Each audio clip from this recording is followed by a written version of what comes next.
kusoo dhawaada barnaamijkan oo idinka imanaya xaafadda Islii ee magaalada Nairobi ee xarunta wadanka Kenya halkan waxa lagu duubaya filim Soomaalidu ay sheekadiisa leeyihiin duubitaankiisa iyo abaabulkiisana ay leeyihiin oo lagu magac daray Ayaanle sidaynu ka war hayno sanadadii aynu ka soo gudubnay marka Soomaalida laga hadlayo dhinacyo fara badan oo noloshooda waxa filmo adduunyada dhan aan ka noqday ka sameeynayay Hollywood inkastoo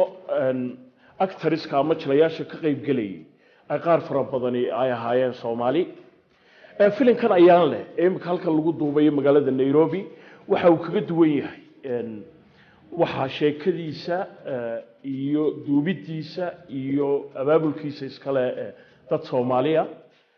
sharikada caanka ee Ria Films oo filmo yar sameyn jirtay inta badan sanadadii aynu ka soo gudubnay ayaa filimkan oo la doonayo markan inuu soo bandhigo sida Soomaalida qudhoodu ay soo arkaan iyagu abaabulkooda iskale haddaba dhowrka kooxood ayaynu eegi doonaa bal hadda koox waliba soo shaqeynayso kuwa kamarada qaabilsan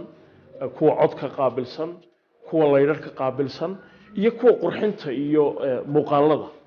qaabilsan